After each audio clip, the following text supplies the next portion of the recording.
comment j'ai fait pour aller chercher la... Ah, je cherche pour pas. Si. Je crois que c'est celle-ci, n'est-ce pas? Là? C'est ça, ouais. Ok. Et voilà, c'est ça. Alors, bonjour à tous. Merci Marley d'avoir organisé ce séminaire conjointement avec l'axe territoire et l'axe collective de crise. Alors, c'est deux axes de crise. Le crise, le Centre de recherche sur les innovations sociales, on a quatre axes. Il y a un troisième axe sur le travail et l'emploi et un quatrième axe sur les politiques et les pratiques sociales. Alors, c'est juste pour vous dire que et nous avons 10 universités qui sont constituantes du Centre de recherche sur les innovations sociales. Le siège social est à l'UQAM, mais il y a 9 autres pôles, on les appelle des pôles, dont HEC. Évidemment, HEC a une place particulière dans notre cœur parce que à cause de l'histoire de HEC, l'économie sociale, l'économie coopérative, Marie-Claire Malo, qui est un des membres historiques de ça. Alors, historique au sens que... Alors, je tiens à souligner que Sofiane et Noliwe, sont les représentants étudiants de CRIS. Alors, après cette rapide cette annonce financée par le CRIS, oui. je me suis demandé comment aborder la chose, sachant que nous allons parler d'une... en fait, l'idée, c'est de passer à un paradigme de développement qui rejoignent les idées de l'après-développement, la décroissance, le non-développement, toutes ces choses-là. Okay? Mais en même temps, on parle de développement, alors c'est complexe. Alors je me suis dit, je vais proposer le titre suivant, l'innovation sociale et le développement local, une voie pour la poursuite du bien commun, avec un point d'interrogation.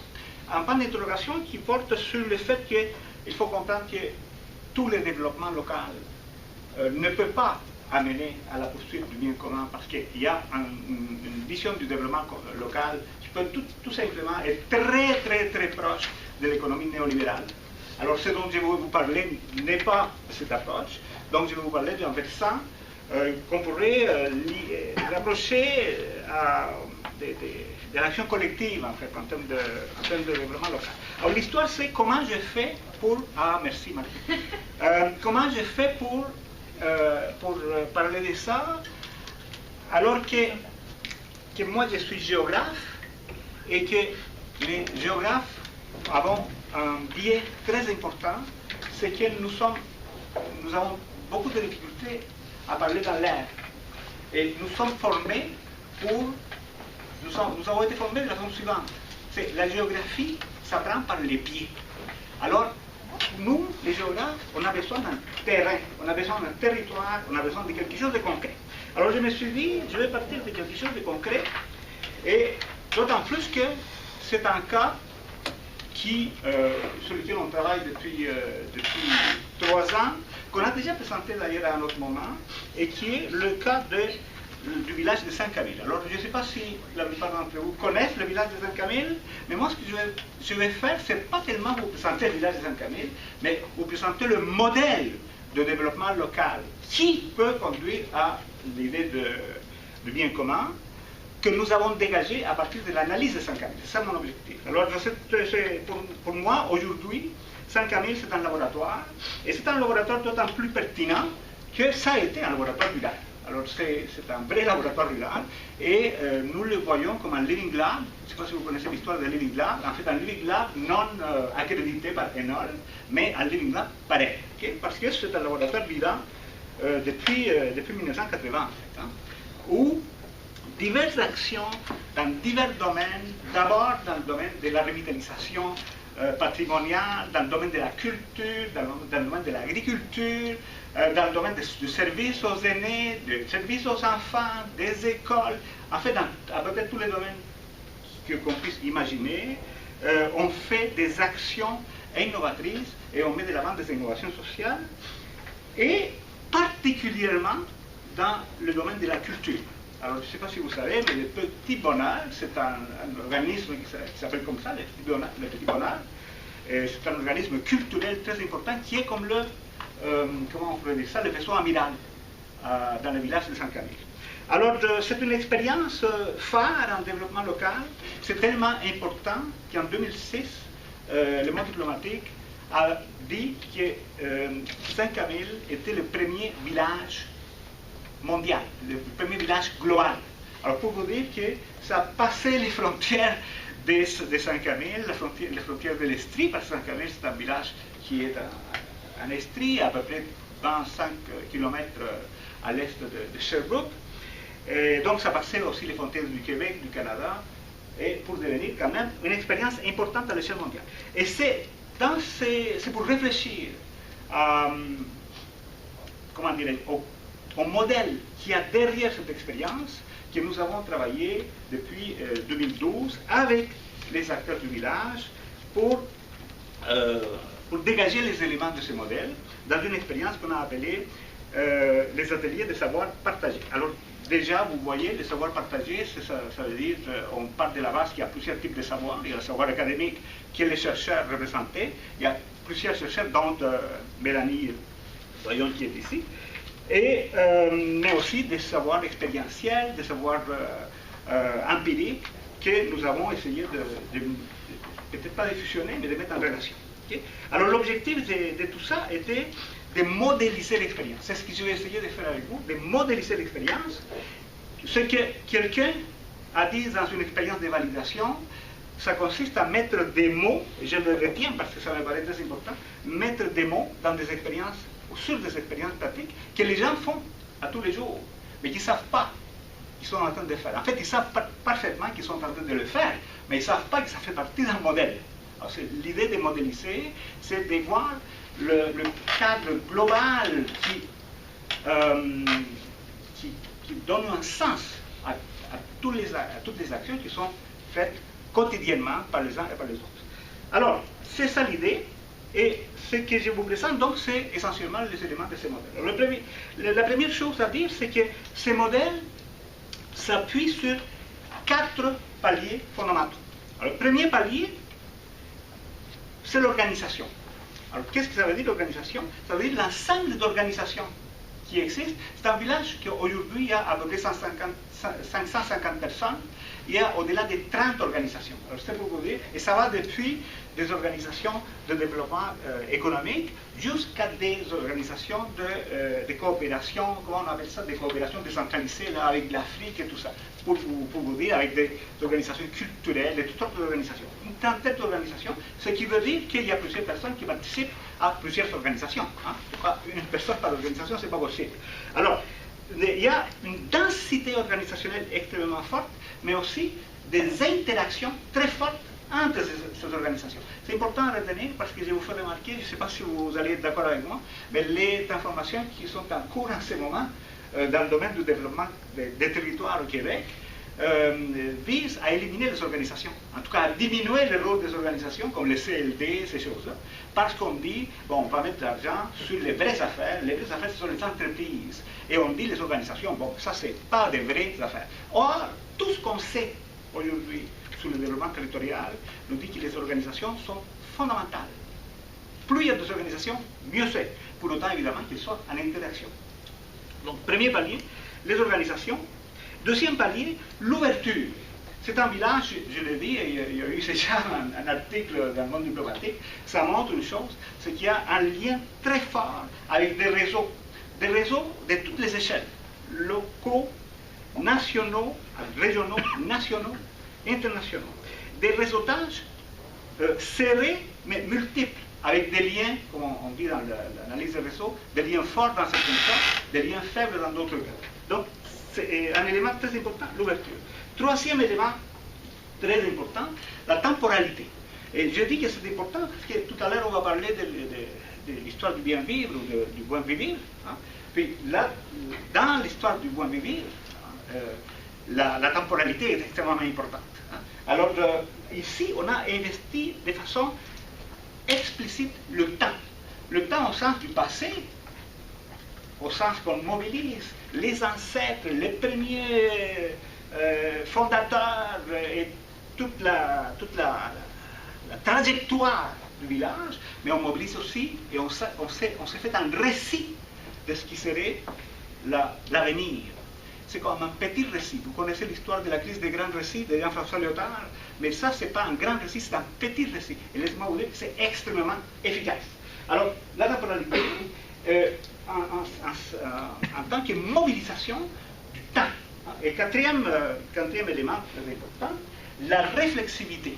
On a pris la peine, et c'est quelque chose qui est absolument essentiel et quelque chose qui est relativement exceptionnel dans les expériences de développement local, on a pris la peine de se donner des temps de réflexion sur ce qu'on est et sur ce qu'on doit faire, et non pas uniquement de réagir face aux pressions et aux crises, et donc de prévoir l'avenir.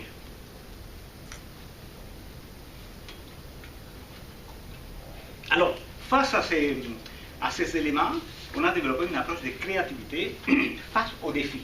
C'est ça l'idée de la réflexivité. Tout ça tient dans la mesure où il y a un système de gouvernance. Un système de gouvernance qui n'a pas été réfléchi au départ, qui est le résultat d'un processus. En fait, ce n'est pas le résultat d'un processus, c'est un processus. C'est un processus, et dans ce système de gouvernance, l'élément clé, c'est le leadership. Alors ça, vous comprenez ça, HEC, le leadership, c'est un leadership qui est extrêmement important, mais qui a ceci de particulier, ce qui est individuel, mais ça aussi vous comprenez ça, HEC, le leadership individuel, mais c'est qu'en même temps, il est collectif. Il n'est pas qu'individuel, il est individuel et collectif. En fait, c'est un leadership partagé. Et ça, c'est crucial de comprendre, parce que souvent, on oppose le leadership individuel et le leadership collectif, comme si c'était deux pôles différents, alors que bien pensé, ce n'est pas le cas. Bien pensé, ce n'est pas le cas. Un leadership individuel, mais qui fonctionne avec plusieurs individus, chacun à sa place et au bon moment, devient aussi un leadership collectif. Pour autant que les individus ne soient pas effacés. Et c'est ce qu'on appelle, nous, un leadership partagé. Un leadership, donc, distributed leadership. Un leadership partagé et orienté essentiellement vers l'innovation. Alors, ce leadership, il tient deux grandes sphères qui sont extrêmement importantes. Une sphère qui est l'arrimage aux politiques publiques. Alors, je le disais tout à l'heure, Saint-Camille a été un laboratoire rural, mais les laboratoires ruraux ont été une politique publique. Mais ils ont réussi à s'arrimer à peu près toutes les politiques publiques qui existent. Ce qui est contraire ou différent des opérations qu'on a eues dans le passé ou qu'il y a ailleurs, qui disent qu'il faut compter sur nos propres forces. Eux, ils disent c'est pas ça qu'il faut faire parce qu'il faut accumuler des forces. Et les forces sont là où il y a les ressources. Donc, ils ont mobilisé les ressources de diverses sources, donc les politiques publiques. Mais en même temps, un élément aussi très important, c'est l'interaction des trois sphères, c'est-à-dire du politique, du social et du privé. Et ça, c'est fondamental aussi, parce que souvent dans les villages, les expériences de développement local se font soit en dehors du politique, soit contre le politique. Souvent le maire est opposé, ou il ne prend pas part. Alors qu'ici, le maire est un des leaders, et pas le seul, est un des leaders. Donc, ces quatre éléments liés par un leadership partagé qui s'arrime aux politiques publiques et qui met en interaction l'ensemble des sphères qui composent la collectivité nous donne un milieu. Un milieu, vous connaissez l'histoire sûrement des milieux innovateurs, il y a eu toute une approche des milieux innovateurs, mais ça c'est un milieu social innovateur. C'est un milieu social innovateur dans la mesure où il y a des liens forts et fermes entre divers acteurs qui produisent l'innovation sociale. Donc, milieu social innovateur, une culture locale très forte qui fait en sorte qu'on se reconnaît comme faisant partie d'un nous collectif, mais ouvert, des capacités collectives, les capabilities classiques, mais collectives, c'est-à-dire une capacité d'agir et d'influencer les choses de façon collective et une identité forte et positive, qui donne à voir une fierté des réussites et de ce qui a été fait, et donc la volonté de continuer. Alors, qu'est-ce qu'on retient de cette expérience? Qu'est-ce qu'on retient de cette expérience? Ce que je retiens de cette expérience, c'est ça que je vais partager avec vous, c'est d'abord l'importance du partage des connaissances. Nous, il y a eu un partage de connaissances dans l'expérience qui nous a permis de développer un modèle, de dégager un modèle qu'on a partagé avec les acteurs, mais qui nous a permis en fait, de comprendre la réalité d'une façon bien plus appropriée qu'avant. Mais eux aussi, les acteurs, comprennent ce qu'ils font d'une façon qu'ils ne comprenaient pas avant. Alors, un partage de connaissances et une co-construction de savoir qui s'inscrit, les deux, dans une approche alternative du développement. Alors, cette approche alternative du développement est cruciale, là, je pense qu'on va tous revenir là-dessus. Cette approche permet de comprendre mieux le problème et les solutions au problème, autant sur le plan théorique que sur le plan de l'action. Cette approche permet de développer une attitude réflexive, parce qu'on mobilise des connaissances en fait. On ne fait pas juste réagir, on mobilise des connaissances. Ça développe l'idée de réagir à partir de ce qu'on sait, d'un savoir. Ça demande un changement d'attitude, donc face à la connaissance, et vise une idée qui me paraît absolument essentielle, c'est que l'alternative cesse d'être une alternative. Et à Saint-Camille, l'alternative n'est plus une alternative, c'est la norme. Et ça fait partie de quelque chose d'essentiel que d'ailleurs Boaventura de Sousa Santos a mis comme fondamental dans l'approche épistémologique. Je ne sais pas si vous avez lu les épistémologies du Sud. C'est essentiel pour lui de voir que les alternatives cessent d'être des alternatives et qu'elles deviennent la norme. Alors comment on fait ça? Mais dans le cas de Saint-Camille, on a eu une expérience qui nous permet de voir comment ça a été fait. Alors, j'ai fait le lien avec ce qu'on disait qu'on allait aborder, parce que vous savez, d'une partie du Sud, nous vient une approche qui, me semble-t-il, est parmi les plus innovatrices au sens de donner des formats, entre guillemets, positifs à l'après-développement ou au non-développement. Parce que là, on ne sait pas le non-développement, c'est quelque chose d'autre qui n'est pas le non quelque chose, c'est quelque chose d'autre. Alors, c'est quelque chose d'autre, c'est ce qu'on appelle le bon vivre ou le vivre bien. Hein, qu'on soit en Bolivie ou qu'on soit en Équateur, ben, c'est à peu près la même chose. Et c'est présenté, regardez bien, c'est présenté comme une alternative des peuples, qui vient des peuples. Mais moi, c'est l'idée que l'alternative ne soit plus une alternative, ne soit la norme. Et c'est ça qui me paraît important. Et c'est pour ça que j'ai dit, il y a là une perspective qui peut devenir un nouveau paradigme. Et à mon avis, Saint-Camille s'inscrit dans cette perspective. S'inscrit, bien sûr, la cosmovision, ceux qui connaissent ça, là, on vous parlait de la cosmovision Quechua ou Aymara, mais au-delà de la cosmovision, ce qui est important, c'est de mettre au centre des approches sur ce qu'on fait pour la collectivité, de mettre au centre de ça le bien-être des gens. Mais le bien-être, je sais que je suis en train de perdre le temps, mais il me semble important parce qu'on va en parler. On dit buen vivir ou vivre bien, ou vivre bien. Mais ce n'est pas tout à fait les bons mots. Parce que tous ceux qui connaissent ça savent que c'est des traductions des mots indigènes. Et les mots indigènes, ce n'est pas tout à fait ça qu'ils disent. Les mots indigènes disent, en réalité, quelque chose qui ressemblerait à vivre en plénitude. Et ce n'est pas tout à fait vivre en plénitude, c'est plutôt la plénitude. Et la plénitude inclut un ensemble de choses qu'il est important de mettre en place. Alors, quels sont cet ensemble de choses? Évidemment, la culture, évidemment, l'arrimage de différentes dimensions, mais plus qu'arrimage, la fusion de différentes dimensions, le territoire. Une chose absolument importante de souligner, c'est que la territorialité est très forte dans la perspective du vivre bien ou du buen vivir, et ce qui veut dire mettre le territoire en tant que milieu de vie, et c'est comme ça qu'on le voit, pas un territoire en tant que périmètre, en tant que milieu de vie, ce qui inclut la culture, le passé, l'avenir, la mère-terre, comme on dit, la Pachamama, mais aussi les relations, la proximité, mais les liens avec le reste, tout ça fusionné. Et c'est ça le nouveau paradigme différent. Et je crois que l'expérience de Saint-Camille s'inscrit dans ça. Alors, voilà ce que je voulais vous dire, c'est qu'en faisant en fait cette approche, en faisant cette démarche, on a dégagé deux éléments essentiels qui, en termes de stratégie, parce qu'une fois qu'on a dit ça, on dit mais comment on développe ça, hein? Comment on fait pour diffuser cette idée? Et deux éléments essentiels. Le premier élément essentiel, c'est le développement des capacités, capabilities, à la fois individuelles, comme dessin, mais surtout collectives. Surtout collectives. Et la deuxième chose est développer une vision intégrée du développement territorial. Intégrer, ça veut dire intégrer les différents jalons dans une collectivité, mais intégrer aussi avec diverses échelles locales, régionales, territoriales, voire même mondiales. Et j'ai fini en vous disant qu'il y a plusieurs collègues et acteurs qui ont participé à cette expérience. Il va y avoir bientôt un cahier du CRIS qui va la décrire.